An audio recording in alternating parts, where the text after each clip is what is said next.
Hi guys, how are you? So nice to connect to you. My name is Laura, and this is Creating Healer. This is going to be the second part to the From Scratch series. So, in the first part, which is going to be linked here as well, you're going to find out a bit more how, we kind of splintered off from Source and how we kind of came here in the latest cycle. So one cycle does seem to be a billion years. And even if you are outside of Earth, by the way, a billion years seems immense. So even despite the fact that you should have no understanding of time and space whatsoever, when you're outside of this physical incarnation or body, a billion years seems immense. And so just the thought of, not being together with the team that I usually was with, or the souls that I usually am with for a billion years, to me seemed like almost not doable at all. And so I do think some souls just kind of decided, okay, we're going to stick together. We're going to reincarnate here together. And so that's kind of how you sold your soul off in a form or another, but you were tricked to come here.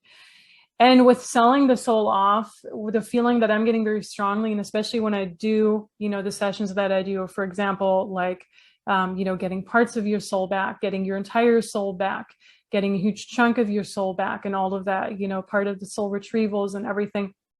The feeling that I'm getting is that somehow when you made that contract to come here in the latest reality that we're experiencing and that we have been experiencing for thousands and thousands and thousands of years, by the way, most likely from ancient Atlantis and Lemuria and on, or somehow starting from the downfall of it and on. So it's still yet to be determined when exactly it is that we started being here in this reality, but it's a good bet to say that was when it all started. So selling the soul, what does that mean? I got the feeling, what I see specifically in these sessions is that the soul is in a form of a container. Call it the soul, call it the spark. For me, it looks like a golden spark, and that's the thing that really matters. So it is contained by, call them the controllers, call them whoever's in charge, whoever your soul has been kept by, is hidden by, or has been sold off by, in exchange of actually experiencing this reality and dragging you further and further into the Matrix game, the video game, and all of those things. When you go to scriptures of ancient Egypt and other ancient civilizations, you will actually see that they kept souls in a container for the afterlife. And all of those beliefs stem from somewhere, by the way. So they're not coming from nowhere. The ancient Egyptians already knew there's more to this life than, us just living here. There's an afterlife. They wanted to usually be in good standing with the afterlife, and that's why they always had like gifts with them and all of that too. So they had a bit of a different belief system. But there are many other cultures, like other cultures in what used to be Mesopotamia, other cultures in what are now Latin America and everything, that had like all of these different beliefs about the afterlife. And I think that's very important to note, that those beliefs have also kind of just disappeared out of from our culture, for example, and specifically around the medieval ages and on, because even in the medieval ages, a lot of these kings and queens, for them, it was really, really important to have a great coffin or a great resting place where their body could be, basically, for the afterlife. And all of those beliefs actually come still from ancient Egypt and beyond that. And so kind of what they're trying to do now, especially with the 1800s and beyond that, so up until the times now, they're really dragging out, a lot of old skeletons from the graves and just burying them somewhere else. A lot of our DNA is in those bones still, and everything.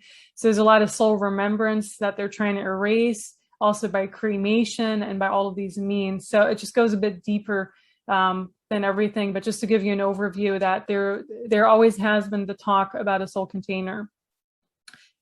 And so our soul, our spark, whatever, there are so many layers to this, but a huge, massive one is for us to actually get it free and out of the container that it's usually kept in. What does that container usually look like? So there are different ways that it can look, and the different ways that I've come across, with my own spark and also other people's spark that have asked me to, do a session with them or on them or kind of help them out, is a lot of times it's actually kept in what seems to me is either the ice age or an icy area, or Antarctica. So for me personally, my spark was actually kept in Antarctica. And, I discovered that back in the summer of 2020. So I guess not super long ago, but, it's been definitely, it's been a while, and better late than never, right? But I mean, other people never really knew that either. So I do think I kind of, just by telling other people about that too, it's a form of soul awakening that's already going on in that sense, right? And a lot of times it does resonate with people when I tell them about that. So for me, there are different things going on. So there's like a clone body that people have. It's different from the celebrities' clone bodies, obviously, because the celebrity clone bodies are all kind of kept together in an underground facility. And they're all like literally sleeping right next to each other, or they're in like little drawers or little coffins even, where they just put them out and then they put them in the arena and have them fight with each other and everything. But for our kinds, for people who actually have a soul, because a lot of these celebrities and VIPs are AI and they were created a long time ago, or maybe recently. For example, with Marilyn Monroe, I kind of feel she's more recent than other celebrities that have been around for a longer time. I think celebrities like Michael Jackson and others have been around for much longer, maybe even thousands of years, maybe since ancient Atlantis and on, than people like Britney Spears and Marilyn Monroe and all of that too. And I actually went through a few of the incarnations with Marilyn Monroe and Britney Spears, and why energetically, they might have a similar imprint, but not really the same. So I do think, with Marilyn Monroe, she's newer than these some of the other celebrities. So we're talking about our souls being so ancient and so precious, and they are kept in a container. The container usually to me looks like a cage. Sometimes it looks like a cage. Other times it literally looks like a little glass thing. And then other times it looks like it's kept in a cave somehow. I've seen beings like dragons actually guard these cages or caves where a soul can be kept. So it's very well, depending on how much they want to keep you asleep, because they're so scared that you might have a huge influence on others when you find this out and when you start taking your power back, because taking your spark back is literally taking your power back. People have told me, especially people who've had a session like that, okay, now I feel like I'm back in my power, that I can actually rise up against all of these BS restrictions and speak up again and all of those things. So it's a massive thing that happens when you take your spark back and when it's freed as well. So for some, it looks like a cave. It's guarded sometimes by beings. Sometimes I don't see what type of beings those are, but I have seen dragons for some people, absolutely. Sometimes it literally looks like a little cage, almost like this, it's like kind of like a larger cage. And then they're prodding through that with sticks and kind of prodding the soul with sticks, so that really goes into the sacral area, is where I usually felt it for my soul. There's something about our sacral and heart area. Sacral is like the womb, the creation, creating a lot of things. So they're kind of like prodding it through those little cage-like structures every time you are in danger of awakening, and also awakening a lot of people. So especially with me having my channel, even though supposedly not that many people watch it, I am kind of reaching the people that it needs to reach, right? And so there's always a prodding going on. And the more I wake up and the deeper I go with these matters, and when I'm really attuned to it, because you can't be attuned to it 24/7, otherwise you would literally turn crazy, But whenever I do tune into it, it's always like that prodding through those little cage thingies, and it really goes into that womb creation area. They're doing the same now with one of my clone bodies. So I do think some of us have a few clone bodies, either on Mars, on other realities. I know one of my clone bodies was definitely in this reality that was similar to Earth, but it was floating around. So it's like kind of like a planet or star where there's not much gravity on it. So I knew it wasn't Earth. So there are a lot of, planets and stars that do resemble Earth, absolutely. Like other people have said, who have interviewed in the past and everything. But there's just something off with them, like the gravity is not the same, or the oceans don't look the same, and those kind of things. And so I know I've had an experience once where I thought I was floating around the Grand Canyon, and it turns out it was just a bad dream, but I feel I was experiencing this other reality where my clone body was meant to float over it. And so I've also seen at least one clone body in one of the underground facilities that they have. Usually those clone bodies are kept far away from any others. So you're not like bunched and heaped together in one. Mine tends to be in an Egyptian pyramid, the same with my soul too, by the way. So they used to keep it in this Egyptian pyramid structure, which already tells you a lot about, I was definitely around in ancient Egypt and have a huge connection to that. I also felt there might be another chamber where another soul might be hidden in that same area of the soul that's very close to mine. So there are different layers that go into this. Like I said, you incarnate with a team of souls, and probably you are kind of kept together with that team, but in these other chambers. So never like the celebrity clone bodies or souls where they're just pulling one out after another in like these body bags, but you're kept like far, far away from each other so that you don't wake each other up. But you will still most likely come across each other in this lifetime or even in previous lifetimes because your paths are meant to cross, let's put it that way. And they are going to try everything they can to prevent that from happening. Like being like, okay, they're going to compromise one soul. So that one soul is going to be really addicted to alcohol in this lifetime. And no matter how much you try to wake them up, they're never going to be able to wake up really. They're going to compromise another soul by really dragging them into the financial fears and, always giving them all those burdens that they're basically, screwed from day one. The moment they're born in this family that's never really going to, but, we're living in times right now where you have a lot of control over your own destiny too, because you do have the internet, you do have channels like this. You do have like online things where you can make money online. You do have networks that you can establish yourself. So it is different than from the medieval ages in that sense, where you really were kept down profusely and profoundly by being born into a certain caste system or a certain layer. Like as a peasant, you would never rise up to be a king. Whereas now it's a bit different, but most likely you're still never going to be that huge celebrity, whatever, because that's really reserved for the clone bodies, because they have to make sure they can influence the masses through the program that's working through the celebrities. And that's why being a celebrity nowadays really is nothing great in that sense. I do know some souls who are maybe up there who could be a celebrity because they have a lot of influence. But even those are not necessarily like, Justin Bieber or all of these large ones with millions of followers. They're still way below that. So it's an interesting thing to talk about in a different video too, if you want me to. And so basically your soul can be kept either in this icy cave-like thing guarded by these dragon beings or, other dream beings. And I know it sounds out there for people who've never experienced, how ancient Avalon feels, how the fairyland feels, how all the elemental feels. But these things all exist, the same with the giants, obviously. And I do think a lot of us could have been giants in previous lives, which is why the giants also turned up to 1,000 years old and everything. And the entire giant history was erased during the entire mud flood era, which was up until the 1800s, and everything was erased during that time. The same with messing with our calendar system, messing with our perception of time and everything too. Okay, so soul is kept maybe in something like a cage even. And then where else was the soul kept, what I've seen so far? So it's just kind of all of these different structures and institutions. So it could be in an actual pyramid.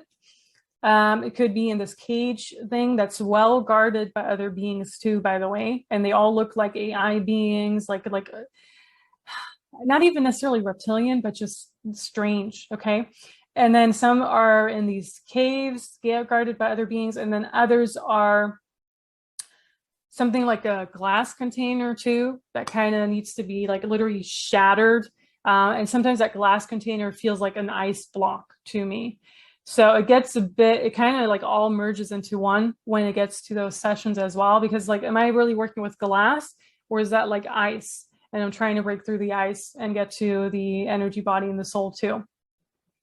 And so why would that be? Because they don't want you getting your soul, but you have free will. So you are able to get your soul, especially if you know someone who can get your soul, or if you are attuned to that yourself, if you're kind of woken up to the fact that your soul might be hidden somewhere because you sold it off in these previous lifetimes, right?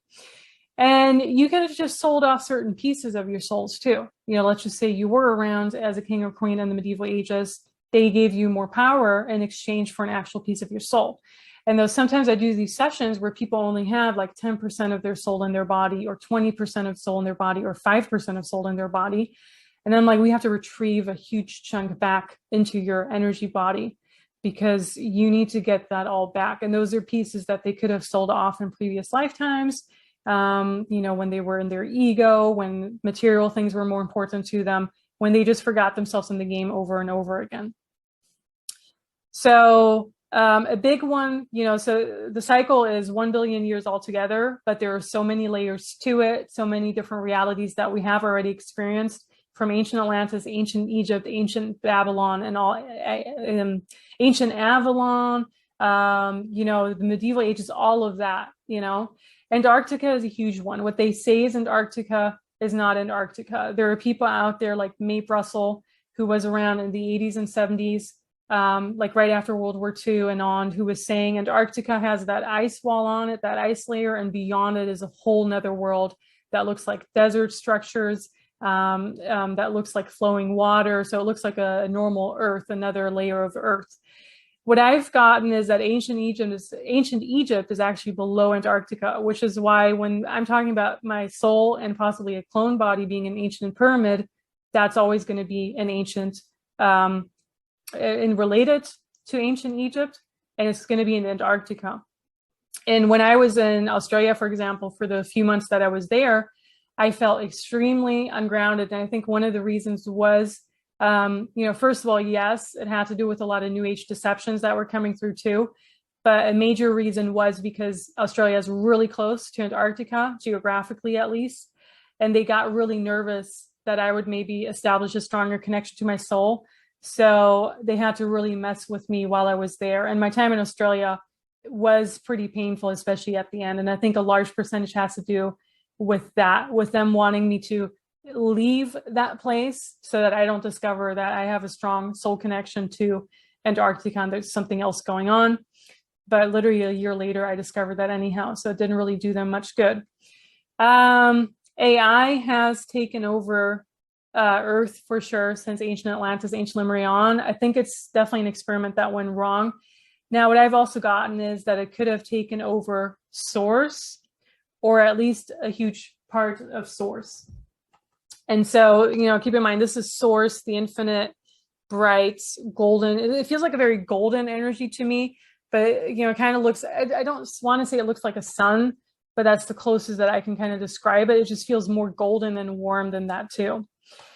Now, some people kind of commented and said, we're asking, do you think there's more than one source out there? I haven't really gotten that, because some people were like, maybe you were tapping into source number 2 that was taken over by AI, but source number 1 it has not yet been. But I got a major reason of why we feel so trapped here and kind of aimless, and also why we don't have much drive and, much to look forward to besides here.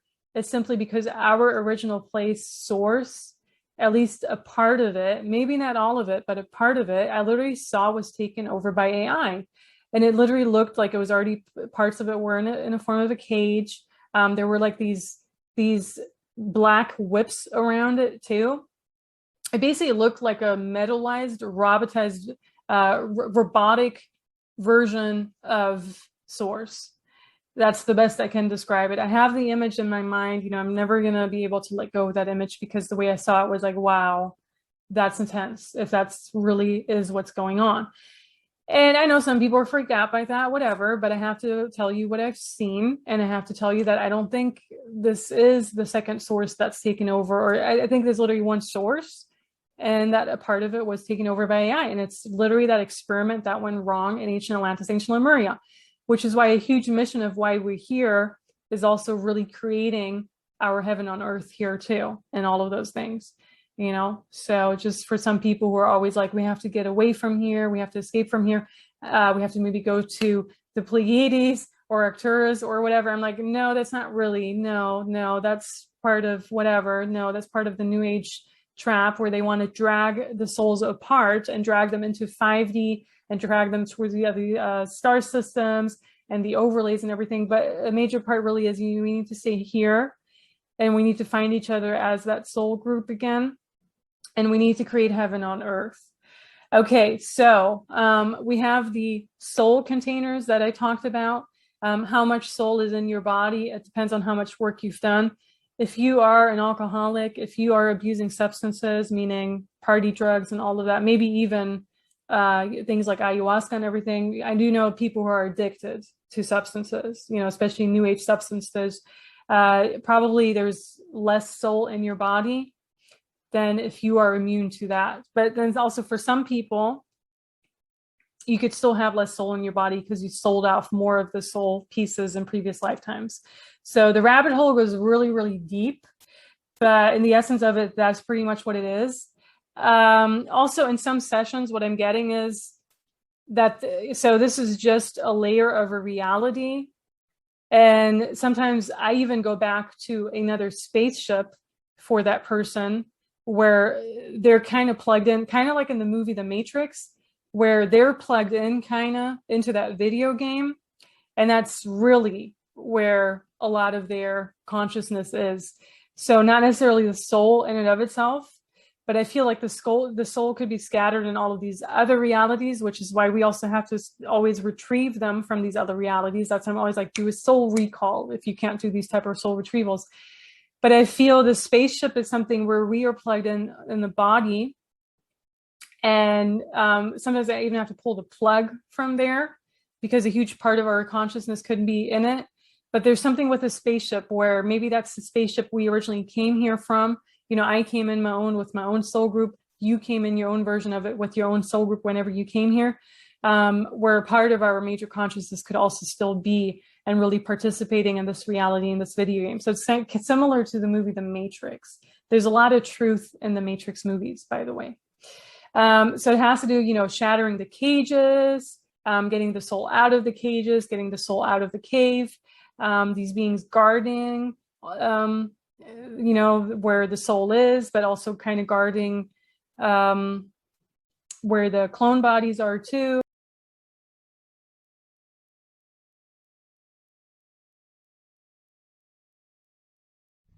I just wanted you to know.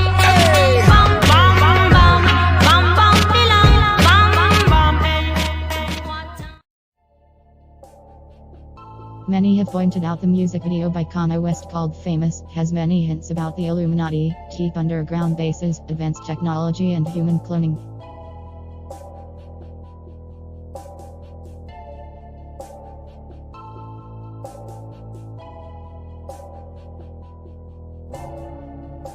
Some even insist Kanye West used real RAM-driven clones in the music video. A lady named Luna claims credit for creating wax sculptures that were used in the video.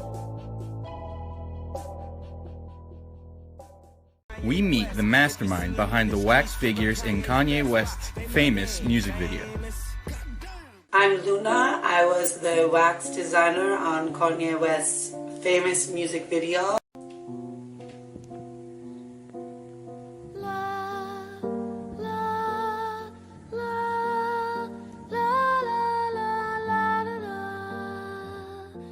Getting to work with someone black was so amazing. We were inspired by each other. He showed me pictures of the people. He explained to me, I want them to look like they took a pill or they're tired because someone kidnapped them. Over the course of shooting, I got very close with Kanye. We slept together almost every night, but then, real Kanye came in and he said, Luna, why are you sleeping with my wax sculpture? And I said, does anyone around here knock?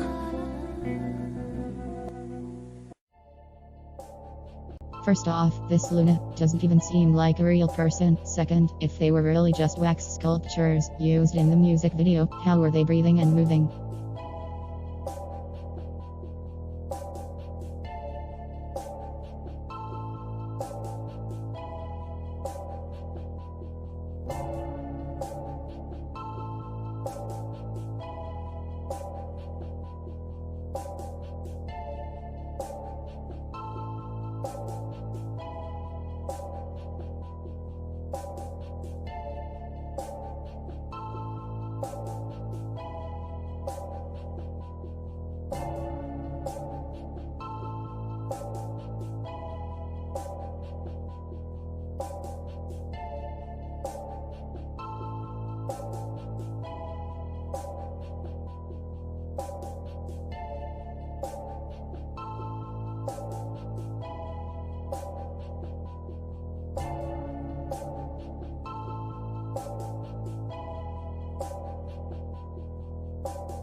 Also, Kanye West included a part thanking all the celebs. Maybe he's thanking them for the use of their clone.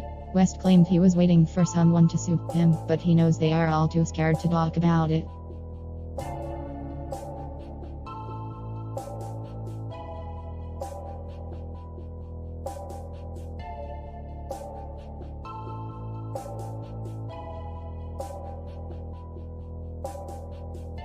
Could these really be RAM-driven clones on camera in Kanye West's music video Famous? Is West trying to hint about cloning centers?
You be the judge.